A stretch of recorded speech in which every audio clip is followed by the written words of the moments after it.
Hello and welcome back to Alternative Programming, the show where we take topics other than NASCAR, then we talk about them. I'm your host, Jackuwarz. The gameplay in the background is Super Smash Bros. Ultimate. Yes, it debuts finally in Alternative Programming, but it's actually not my gameplay. This is some tournament matches that I was moderating. Yeah, I helped moderate a tournament. It was part of my college. They were having a Smash Brothers tournament, and they nominated me to moderate the tournament. And these are some of the matches that I moderated, of course, online and all that. Thanks to the pandemic not having the campuses open yet. They'll be open, I think, next fall semester. So I'm gonna be very much looking forward to that. But today's topic at hand. It's going to be my retrospective on the franchise of Sonic the Hedgehog. Yeah, everybody's favorite blue hedgehog. So, I didn't start with Sonic, say in the Dreamcast or the Genesis. It would, my first exposure to Sonic game, it wouldn't be until 2008 with the release of Sonic Unleashed. It went to Blockbuster Video, of course. I think with most of my stories it always involves that. But we went to Blockbuster Video. It was actually Jamie that's actually picked out Sonic Unleashed. We played it on we had the Wii version also, the standard edition version of the game. You know, I think back then there would be games that are completely different from the console to the handheld version. Take Lego Star Wars The Complete Saga, for example, which came out at around the same time. The handheld game was kind of the same game, but I think the levels and everything, the level structures were all different. Kind of surreal having games like that. But with everything, with their current gen systems, and games just aren't like that anymore. So getting back with Sonic Unleashed, I had to play the standard edition version, which is completely different from the HD version, which of course had prettier graphics, and of course levels are all vastly different. But even with the standard version of Sonic Unleashed, which I think might be the inferior version of, you know, from not just graphics, but I still enjoyed my time with the Wii version of Sonic Unleashed. I was able to complete it from beginning to start, or from beginning to end. Even with the Blockbuster rental time, which I think was only about 7 days, I was able to get all the crystal, or not the crystal, I said crystal shards as if it was Kirby crystal shards. No, I meant I got all the Chaos Emeralds back to the Gaia temples, filled them up on all that good stuff, and made it all the way to the end where I fought Dark Gaia, the final boss, and I was in the Gaia Colossus. Like it was Punch Out with the waggle controls of the Wii Remote. It was great. And I think as a kid I had a lot more stamina, so I was able to waggle the Wii Remote nunchuck a lot better. I feel like if I were to try and play Sonic Unleashed on the Wii now, I'd probably get some arm fatigue from just waggling the Wii Remote constantly, because for the Werehog levels, that's how you had to play the game. You just had to constantly shake the controls just to punch, which I think I can get into the main controversial part about Sonic Unleashed is the Werehog. When you're not blasting through the levels in the daytime as the usual Sonic, then you got the very slow-paced combat beat-em-up style in the nighttime levels with the Werehog. I think on its own merits, there's a lot of potential with the Werehog. Problem is, you made Sonic as a Werehog. Kind of at the time didn't really fit with the whole Sonic spiel. But I think as time went on, I think everybody's appreciating the Werehog a little bit more, since it was its own unique thing, and something that you can really stand out with in Sonic games. Because I think with Sonic games today, they're standing out less and less, I think. So, to just put it short, Sonic Unleashed is an amazing game. John and some of the other members of the Gaming Master guys, they hold this game in high regards. not too long ago, I got my hands on an Xbox 360 with a mountain load of games that GameStop was just pretty much essentially just giving away. Some of those games that I got involving the entire Mass Effect trilogy, I got that for about maybe $10 in total for all 3 of those games. And of course, some other games like Halo Reach, all the other Halo games I think I can get my hands on for the 360. I got those no more than $20 each. And of course, I got Sonic Unleashed also for $20. That was just a steal. And now it sits in my backlog as like with most of my other games, you know, like my Steam library and the Gen 5 Pokemon games. That's not Pokemon Black, of course. Or just Black 2 and White 2. It just sits there. One day, I'll get around to playing it. I'll replay Sonic Unleashed, but in the HD edition, which is far different than the Wii version. So, we covered a good 5 minutes in just Sonic Unleashed alone. I think the next big game that I would play from the Sonic franchise would be 2 years later, on the same system, the Wii, Sonic Colors. This game I would get Christmas that year, and I would have a blast with that game. I was able to beat the game start to finish, although I was a little intimidated by what IGN at the time was saying. Yeah, I used IGN, still did back then, but I don't anymore. I just kind of based it off of YouTuber information, but I took IGN's word that Sonic Colors had difficulty spikes, but then when I go to play it myself, there wasn't that much of difficulty spike. I mean, there are a couple cheap deaths here and there in Sonic Colors. Maybe there's a pit that you didn't see and some areas that you didn't know that you could fall through, and it resulted in death instead. So besides some of that stuff and some weird ways to die in Sonic Colors, I enjoyed my time with the game. A lot more boost sections. I thought there's a little bit too much platforming. That's kind of counteracted the whole speed thing. It wasn't as fast as say Sonic Unleashed was, but still it was rather a good blueprint to what's gonna come only a year later for Sonic with Sonic Generations. Now this is a game that I very much anticipated, and I really wanted to get this game for Christmas of 2011. Unfortunately, I didn't get it because I think that was also a point where I was getting into Call of Duty, and I kind of asked for a little bit too much on my Christmas wish list, and then I guess I ended up not getting any of that. But I think at around the time when I got my current PC, this is probably mid 2018, I was able to use John's Steam account, and I was able to finally play Sonic Generations. And I gotta say, I enjoyed it. I loved playing all the levels. I think my favorite level, personally, when I was in that play session, had to be Speed Highway. That was such a fun level. And then right behind it, I would say is Crisis City. Such a good set of levels that I could replay hours and hours. And of course, Green Hill.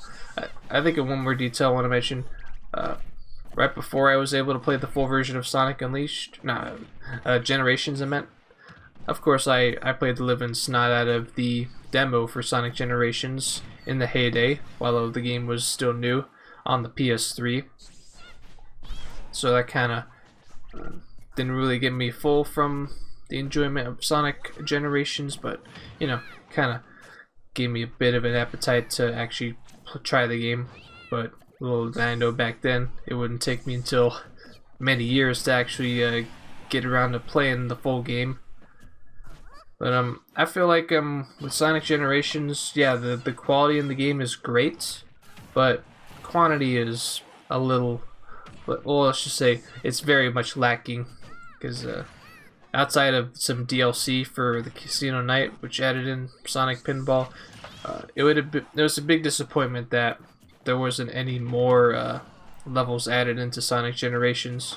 Instead, you're gonna have to rely on the modding community if you get the game on Steam to give you more levels. And I think we kind of reached a dark point for Sonic after Generations. Kind of a lot of hit and miss games, including, well, from my standpoint, including Sonic Lost World, and then of course Sonic Boom. I did try the demo for both of those games on the Wii U. I wasn't too blown away with either of those games. Sonic Lost World got away from the boost formula, which I thought was, it felt like it was the future for modern Sonic games, because it was just everything that I felt like a Sonic game could be in today's setting. Not a 2D, not like a 2D platformy, speedy Sonic game like the Genesis games. And so I thought Sonic Lost World with their gameplay style changed up. I thought it was alright for what it was, but nothing that was going to be on par with a game like Generations. And then of course we all know the infamy of Sonic Boom Lies of Lyric. The game was buggy as all heck, probably rushed out the door, and nowhere close to being a finished game. And so with the demo, I had a lot of fun with it. I remember I was playing the demo in front of some of the members from the Game Master guys. They're bawling their eyes out seeing me do the glitch in the demo. You know, that infamous glitch with Knuckles where you just keep pausing the game and unpausing it, and then you're just levitating, just floating higher up into the sky. You can use this to do all kinds of game-breaking things and really just break the game to your will. Maybe access areas earlier than intended and get to places you can probably beat the game a lot sooner too because of it. And I think I want to tackle on this also. I think around 2010, somewhere around the time when Sonic Generations was still new, I actually got around to playing Sonic 06. Yeah, you know, that another infamous game, right up there with Sonic Boom. In the Sonic fan base, it's notorious for not meeting expectations, for being this grand old Sonic reboot game that's just gonna usher Sonic into this new age. Unfortunately, it didn't, and it was yet just like Sonic Boom. It was a game that was just rushed out the door way too soon, and then the rest is history. There's some poorly received comments about Sonic Unleashed or Sonic 06, with the gameplay being very buggy. I think story alone, there's a lot of holes there too. The whole princess romance thing with Sonic was very iffy. I mean, if you want to do romance with Sonic in any way, you got Amy right there. If that's what Sega really wanted to take Sonic direction into, you didn't have to have a new girl character for a love interest for Sonic. That was very, a very bizarre choice there for that game. But anyways, I think that's about it for my retrospective about Sonic. Although, actually, no, I take that back. There's one more game that I want to put into this retrospective, and I think it's the last big game that really resonated with me. It's in 2017. It was the day of the Switch. It's actually and I actually got myself anticipated of this game more so than Super Mario Odyssey. Of course, when it came out, and I'm talking about Sonic Forces. I think the big thing about Sonic Forces was the inclusion of having your own custom character. I felt like if I want to fully enjoy the experience of Sonic Forces, I cannot watch a Let's Play of this game. I have to get this game myself, make my own character, and immerse myself into the story that's going to be told. That's going to use my character in the story. And I kind of got half of my wish there. There was some unsatisfying moments.